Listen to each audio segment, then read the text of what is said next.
नमस्कार, आप देख रहे हैं नव भारत न्यूज चैनल 24।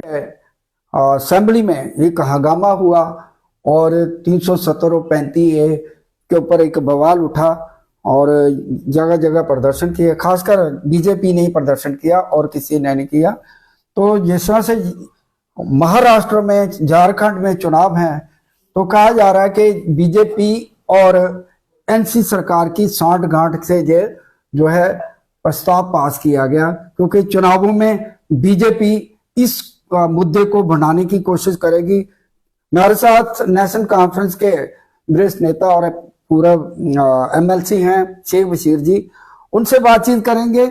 ये जो मसला एन स्टार्टिंग पे ही ये 370 और 35A की बात कही गई और ये हल्ला शोरगुल हो गया, और यहाँ जिस तरह से देख रहे हैं कि झारखंड में और महाराष्ट्र में चुनाव हैं, बीजेपी को बैठे बैठाए एक मुद्दा मिल गया और लोगों के बीच में 370 के ऊपर बात करेंगे। पहले तो आपका बहुत बहुत स्वागत है। आपका भी बहुत बहुत स्वागत है। आपने तकलीफ की, आप तशरीफ लाए। बशीर साहब, ये जो अचानक जो चुनावों के बीच में इस तरह का जो है प्रस्ताव पास करना, आपको लगता नहीं है कि बीजेपी और कांग्रेस की, बीजेपी और नेशनल कॉन्फ्रेंस की सांठ-गांठ होगी या चुनावों में ये मुद्दा उनको दे दिया गया? जी, ऐसा नहीं है।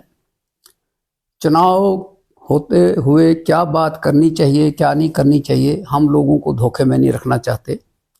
जम्मू कश्मीर के चुनाव 10 साल के बाद हुए और इन चुनाव में जाने से पहले नेशनल कॉन्फ्रेंस ने अपना मैनिफेस्टो जारी किया था। उस मैनिफेस्टो में ये कहा था कि अगर हमको लोगों का एतमाद मिला, हमें लोगों का वोट मिला, तो हम पहले ही असेंबली में एक रेजोल्यूशन लाएंगे जो हमारे स्पेशल राइट्स थे जम्मू कश्मीर के, 5 अगस्त 2019 को, क्योंकि 5 अगस्त 2019 के बाद पहली असेंबली बनी है और अगरचे ये यूटी की असेंबली है, तो उसमें फैसला हुआ था कि हम ये करेंगे। इसलिए चुनाव हूँ ना हूँ ये करना था। ये हमारे उस, अगर आप पढ़ेंगे मैनिफेस्टो को, तो उसमें बाज़ाब्ता तौर पे लिखा गया था। अब चूंकि ये जो सेशन था ये 5 दिन का सेशन था और इस 5 दिन के सेशन में एक तो इंट्रोडक्टरी सेशन कहते हैं इसको, जी बिल्कुल। दूसरा एलजी साहब भी पहली दफा एड्रेस करने वाले थे इलेक्टेड मेंबर्स को, और इसके साथ साथ जो गुजर गए हैं इन 10 वर्षों में एमएलए, उनकी अबिचोरी भी थी जी। इसी के साथ जो बिजनेस था हाउस के अंदर वो सवाल जवाब का नहीं था, इसलिए कि अभी हफ्ता पहले ही असेंबली वजूद में आई थी, तो मेंबर्स को ये सवाल जवाब करने का जो था मौका नहीं था। तो अब अगर इसको आप कहेंगे कि हमने जी ये फिक्स्ड मैच, जिस तरह आपने कहा कि बीजेपी और नेशनल कॉन्फ्रेंस, बिल्कुल नहीं है। बीजेपी के पास मेजॉरिटी थी 2019 में, उन्होंने इस मेजॉरिटी का नाजायज फायदा उठा के जम्मू कश्मीर के लोगों को 1 साल के लिए जेल में बंद कर दिया, लोगों का नेट बंद कर दिया, आना जाना बंद कर दिया, 3 चीफ मिनिस्टर डिटेंशन में रखे और एक कानून पास कर दिया बगैर बहस के ही जी। चलो ठीक है, जिसकी लाठी उसकी भैंस। तो उसके बाद स्टेटहुड की डिमांड आ गई। अगर स्टेट होती तो स्टेटहुड की डिमांड नहीं होती। बिल्कुल बिल्कुल। दुनिया में लिखा जाएगा, हिस्ट्री में लिखा जाएगा कि एक स्टेट को तोड़ के 2 हिस्से कर दिए गए और यूनियन टेरिटरी बना के। अब जम्मू कश्मीर के लोगों को यूनियन टेरिटरी का अनुभव नहीं है और बहुत से जो यूनियन टेरिटरीज हैं उनको स्टेट का अनुभव नहीं है। बिल्कुल। तो लेकिन अब चूंकि सोशल मीडिया है, इलेक्ट्रॉनिक मीडिया है, आज 2024 में मेरा सवाल है कि ये जो जल्दबाजी में क्यों किया गया? डायलॉग करना क्या जुर्म है? क्या डायलॉग, और डायलॉग किसके साथ करना? इलेक्टेड रिप्रेजेंटेटिव के साथ डायलॉग करो, और उसमें बीजेपी वालों को भी हक है कि वो अपनी बात करें, नेशनल कॉन्फ्रेंस को भी हक है, कांग्रेस वालों को भी हक है, और वो जो एक एक बंदा है किसी पार्टी का उनको भी हक है। तो मैंने कहा कि ये जो आपने बात की इसमें जल्दबाजी नहीं है, ये बाज़ाब्ता उसमें मैनिफेस्टो में है। हमने मैनिफेस्टो को सामने रख के ये सारी चीज। और बशीर साहब, जिस तरह से अजीर रशीद का भाई जो है उसने कहा है कि ये जो प्रस्ताव लाया ये बड़ा ही नर्म तरीके से लाया गया है, इसमें कुछ ऐसा नहीं है, ठीक है। और ये लोगों को धोखा देने वाली है, कश्मीर के लोगों को धोखा देने वाली है। इसी तरह से पीडीपी ने भी इल्जाम लगाया कि जिस तरह से पास किया गया उसमें सख्त अल्फाज का इस्तेमाल नहीं किया, एक सरसरी तौर पर हम बातचीत करेंगे, यही रखा गया। पहली बात यह है कि डेमोक्रेसी में हर एक चीज सख्त हो या नरम हो, बातचीत से ही फैसले होते हैं।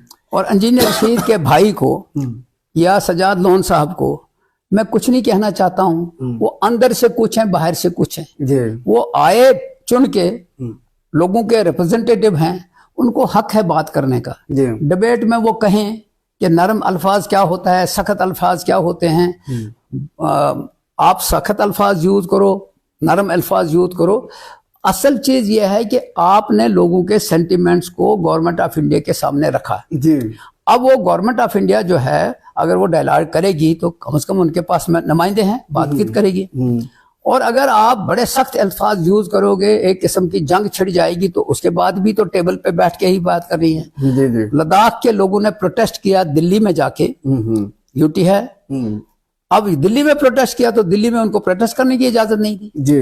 अच्छा, फिर बाद में कमेटी बनी कि नहीं जी उनको डायलॉग करना है। अगर लद्दाख के साथ डायलॉग हो सकता है तो जम्मू कश्मीर के इलेक्टेड लोगों के साथ डायलॉग करने में किसी को क्या हर्ज है। ये जो बीजेपी वालों ने हाउस के अंदर ड्रामा किया, ये ड्रामा गैर जरूरी है। मिसाल के तौर पे आज हम 2024 में जा रहे हैं, सारा मीडिया देख रहा है, इलेक्ट्रॉनिक मीडिया देख रहा है, दुनिया देख रही है कि जम्मू कश्मीर की असेंबली 10 साल के बाद वजूद में आ गई। बिल्कुल। अगर आपको ये रेजोल्यूशन पसंद नहीं है तो डिबेट करो। हाँ, डिबेट, एक एक बंदा बोलो।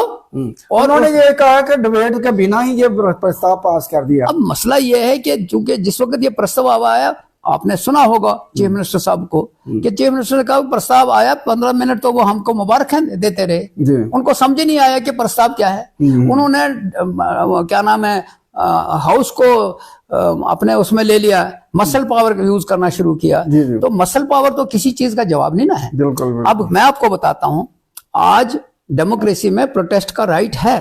प्रोटेस्ट करने के लिए आपके पास, आप किसी जगह बैठ जाएंगे धरने पे, रास्ता रोकेंगे, ये प्रोटेस्ट का रास्ता है। लेकिन हाउस के अंदर बैठ के आप बेंचों पे चढ़ के या मसल पावर दिखाएंगे तो ये तो कोई प्रोटेस्ट नहीं ना है। बीजेपी तो कहती है कि ये इन्होंने जो है बड़ा जबरदस्त एनसी ने जो है हमारे साथियों के साथ मारपीट की, ये बिल्कुल जो है अनकॉन्स्टिट्यूशनल तरीके से है। संविधान में इस तरह से चुने हुए नुमाइंदों को घसीट कर बाहर निकालना, इसी तरह से जो है उन्होंने कहा कि ये अनकॉन्स्टिट्यूशनल है। पहली बात यह है कि सारे मीडिया ने देखा कि अनकॉन्स्टिट्यूशनल क्या होता है या कॉन्स्टिट्यूशनल क्या होता है, उनकी समझ में नहीं आता है। हाउस के अंदर जब आप एक दूसरे को मारने के लिए जाओगे तो बीच बचाव तो करना है ना, या उसको कहना थप्पड़ मारो या दूसरा भी थप्पड़ मारे। दूसरी बात यह है कि किसी को कोई तो नुकसान नहीं हुआ। हाँ, वो बैठना चाहते थे, हाउस के बीच में बैठना चाहते थे, उन्होंने कहा नहीं, कार्रवाई को चलने दिया जाए। और उनको एक बंदे को उठाने के लिए 5-5, 6-6, 7-7 लोग बड़े प्यार से दरवाजे के बाहर ले गए कि जनाब आप आराम करो, हाउस को चलने दो। अगर हाउस को चलना है तो हाउस को मसल पावर से नहीं चलाया जा सकता। हाउस को चलाया जा सकता है एक सिस्टम के।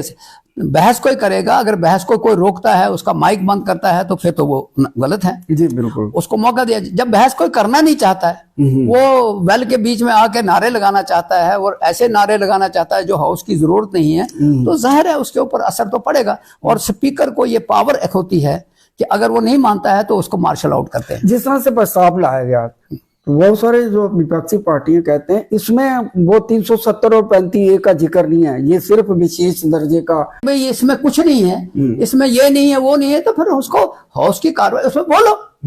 आप फिर हंगामा क्यों करते हो? हंगामा करने का मतलब है कि बीजेपी वालों को जो मैंडेट मिला है लोगों की बात करने का, उसमें अगर किसी ने रोका उनको तो मैं उनके साथ खड़ा हो जाऊंगा कि नहीं जी की रोका है। अगर आप कहते हैं कि इनको जी उठा के, तो हमने 10-10 आदमी उठा के बाहर ले जाओ जी, चलो बाहर पहुंचो, तो उसमें मैं समझता हूं कि बड़े प्यार से, तो बल्कि चूमते चूमते ले गए, अच्छा बड़े प्यारे लोग हैं, इनको बाहर ले जाओ। तो मैंने कहा मतलब यह है कि रेगुलेशन क्या है। अब समझ नहीं आया तो शोर करके बाहर आ गए। असेंबली का ये 4 दिन बिल्कुल बेकार गए और इस पर एलजी की कारकर्दगी के ऊपर भी बहस होनी थी।